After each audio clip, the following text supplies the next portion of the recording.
Marlene, ich dachte, du wolltest dich hinlegen. Ja. Rebecca und ich, wir wollten noch mal los. Jetzt noch? Ja, ich muss heute noch mit dem Schnittmuster anfangen. Ja, sonst werde ich bis zum Auftritt im Schneiders nicht fertig. Okay, Mädels, ich fahre euch. Immerhin ist es schon spät. Und ehrlich gesagt bin ich ziemlich neugierig.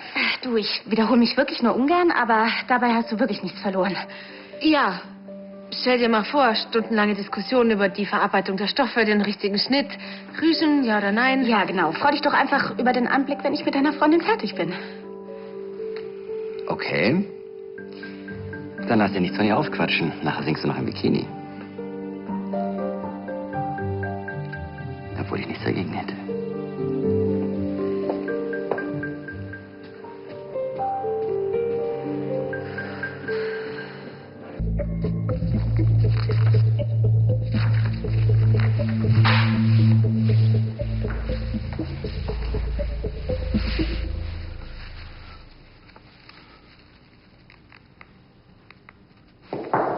Ja. Ist Frau von Ladenstein schon weg? Sehe ich aus wie eine Sekretärin? Nein. Aber die Frage könnten Sie mir trotzdem beantworten. Wenn Sie eine Entscheidung brauchen, dann können Sie sich auch an mich wenden. Okay. Ich habe hier ein paar Entwürfe, wie der neue Schriftzug zur neuen Kollektion aussehen könnte. Ich habe versucht, den Stil von Linie CL Pink mit einfließen zu lassen, damit wir unsere Zielgruppe direkt ansprechen. Und? Welcher sagt Ihnen am ehesten zu? Reicht Ihnen das als Antwort? Sind Sie wahnsinnig? Das sind Originale. Das macht Sie auch nicht besser.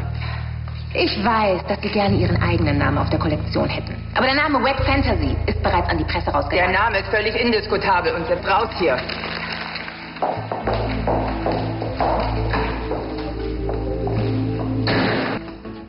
Dana ist schwanger? Bist du sicher? Sonst müssen Frauen doch auch mal über alles Mögliche quatschen. Aber kaum ist es mal wirklich wichtig. Wahrscheinlich wollte sie es dir in Prag sagen. Romantik, kuscheliges Hotel, so eine typische Frauennummer. Vielleicht. Aber von Dana bin ich sowas gar nicht gewöhnt. Eigentlich ist sie da ganz anders, direkter. Da siehst du mal, was Hormone bei Frauen alles anrichten können. Und ich würde mal davon ausgehen, dass es während der Schwangerschaft noch schlimmer wird. Schön, dass du darüber lachen kannst. Aber meine Familie war bis jetzt auch immer das Letzte, was du dir vorstellen konntest. Die Dinge ändern sich. Ein Kind mit der richtigen Frau. Und Marlene ist die Richtige, ja? Ich glaub's ja nicht. Mein kleiner Bruder entdeckt seine häusliche Seite, dass ich das noch erleben darf. Wir reden hier nicht von mir. Jetzt sag mir erst mal, wie findest du es denn, dass du Vater wirst? Keine Ahnung, als ich den Test gefunden habe, da habe ich mich einfach nur gefreut. Ich hoffe nur, dass Dana das auch so sieht. Bis jetzt haben wir über dieses Thema noch gar nicht gesprochen. Allein schon, weil man nicht weiß, wie Marlene darauf reagiert. Ich will dich nicht enttäuschen, aber Marlene ist über dich hinweg. Interessant, ich weiß. Aber wenn Dana und ich ein Kind bekommen... Keine Sorge, sie wird ganz entspannt damit umgehen. Ich bin in der 11. Woche, das kommt genau hin. Allerdings habe ich in derselben Woche auch mit Tristan geschlafen, also bin ich genauso schlau wie vorher. Das heißt aber auch, dass dir für einen Abbruch der Schwangerschaft noch eine Woche bleibt. Also das ist nicht viel Zeit, aber immerhin. Immerhin? Ich brauche diese obligatorische Untersuchung, den Termin in der Klinik und das alles, ohne dass Tristan was mitbekommt? Und was ist, wenn du doch mit ihm redest?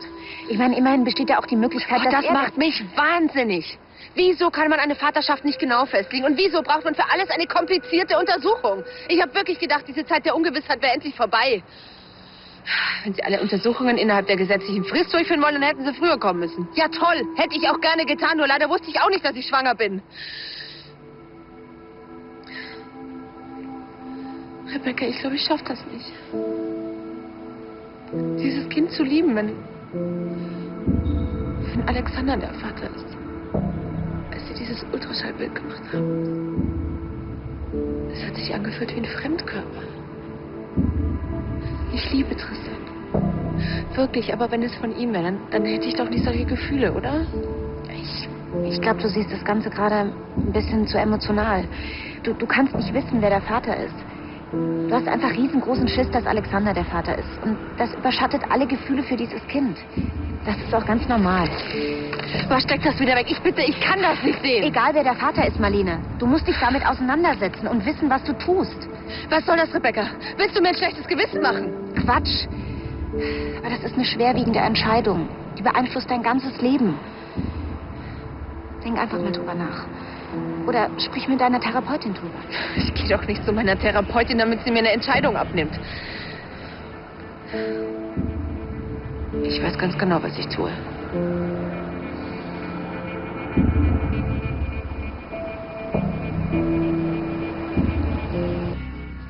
Wow. Da kann das Schneiders nicht mithalten. Das sagst du doch nur, um dein schlechtes Gewissen zu überspielen. Was sonst? Sieht aber echt lecker aus. Und, konntest du Kim dann wenigstens retten?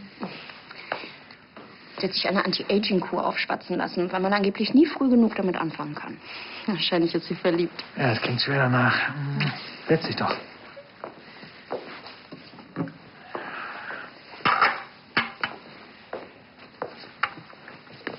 Also, ich weiß, dass du auf einen besonderen Moment wartest, aber ich kann nicht so lange warten. Deshalb mache ich jetzt einfach den Anfang. Jetzt kriege ich Angst. Ich freue mich. Sehr sogar. Worauf er fragt? Wie süß. Ist für mich? Aha.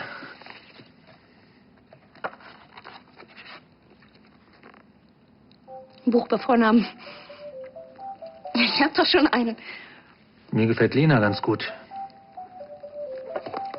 Willst du ein Kind mit mir? Natürlich will ich das. Hast du deshalb die ganze Zeit nichts gesagt? Dana, hey.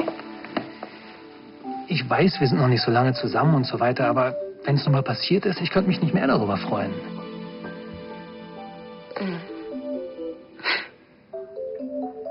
Du denkst, ich bin schwanger?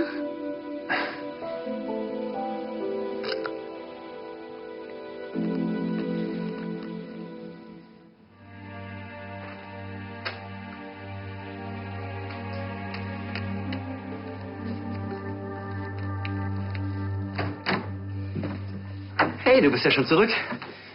Ich hätte schwören können, dass Rebecca dich die ganze Nacht beschlagnahmt. Und, habt ihr was gefunden? Ein Stoff für dein Kleid. Ja, sehr schön. Entschuldige, ich bin ein bisschen müde. Du hast doch schon den ganzen Nachmittag geschlafen. Ja, wer weiß, vielleicht deshalb oder ich brüte irgendwas aus, keine Ahnung.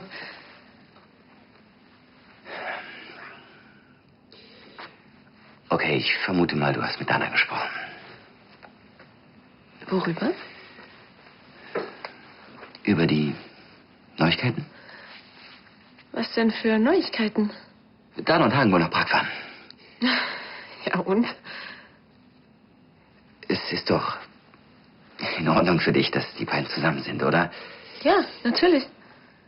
Und was würdest du sagen, wenn Dana von Hagen ein Kind Oh, bekommt? kannst du dieses Thema bitte lassen? Dann ist es also doch noch nicht vorbei. Ich will nur einfach nicht drüber reden, okay?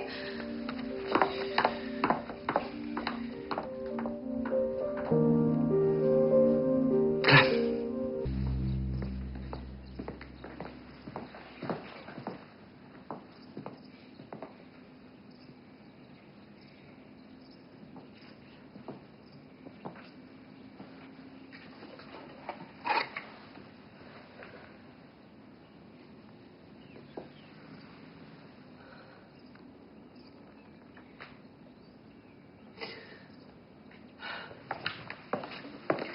Marlene. Hey, ist alles in Ordnung? Wie konnte sie mir das nur antun? Ich verstehe ehrlich gesagt nicht, warum das jetzt so ein großer Schock für dich ist. Hey, guten Morgen. Kommt ihr auch zum Frühstück? Marlene? Was soll das? Was denn? Das? Willst du mich manipulieren, damit ich mich anders entscheide, oder was? Jetzt komm mal wieder runter. Ich habe keine Ahnung, von wem das ist. Von mir jedenfalls nicht. Jetzt komm schon, du warst gestern doch schon so komisch. Dabei hast du überhaupt keine Ahnung, wie ich mich fühle. Also ich kann doch trotzdem eine Meinung zu dem Thema haben. Aber wenn es dich beruhigt, ich rede dir nicht mehr rein. Kann mir mal jemand sagen, was hier eigentlich los ist? Du tust gerade so, als ob du schwanger wärst.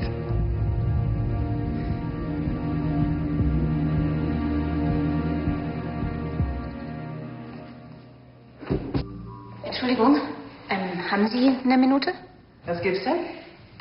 Ich habe noch mal über den Namen für meine Bademodenkollektion nachgedacht. Wet Fantasy.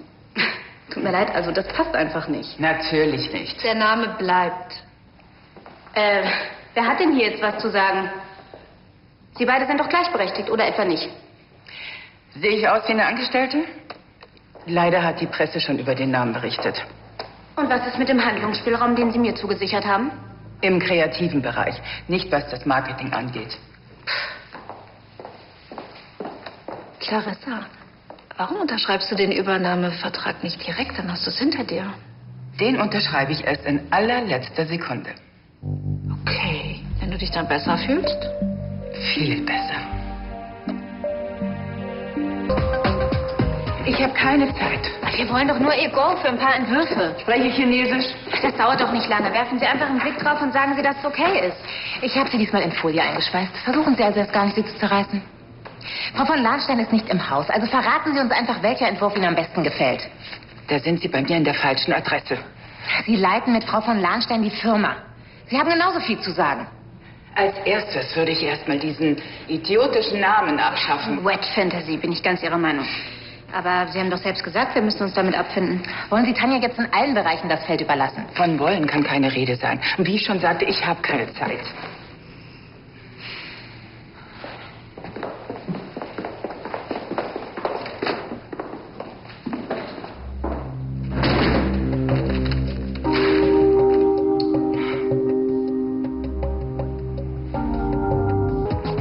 Clarissa von Anstetten ist als Geschäftsführerin ausgeschieden. Ihre Firmenanteile sind an mich übergegangen. Oh, zum Glück ist die weg. Die hat sich ja aufgeführt wie die Chefin höchstpersönlich. Ja, die hat mir morgens mal ihren Mantel um die Ohren geworfen, als wäre ich ein Kleiderständer. Jessica, ich bin natürlich nicht so herzlos und setze ein altes Schlachtross vor die Tür. Und was heißt das? Dass Clarissa von Anstetten uns immer noch nach außen hin vertreten wird. Womit hast du sie erpresst? Er hat eingesehen, dass es für die Firma das Beste ist, wenn ich mich wieder allein um die Geschäfte kümmere. In dem Sinne, schönen Feierabend. Ich weiß nicht, wie du das geschafft hast. Aber damit kommst du nicht durch. Schätzchen, du spielst mit deinem Vertrag. Timo ist erst 17. Können Sie sich gar nicht vorstellen, was das für sein... Ist dir die Lust auf Wein nicht vergangen? Nein, ich lasse mir die Lust auf einen guten Tropfen nicht nehmen und schon gar nicht von Tanja. Gutes Stichwort. Tanja hat Clarissa von Anstetten mit irgendeinem so miesen Trick aus der Firma gedrängt. Aber das wisst ihr ja bestimmt schon. Ja, das haben wir bereits erfahren. Da war es leider schon zu spät.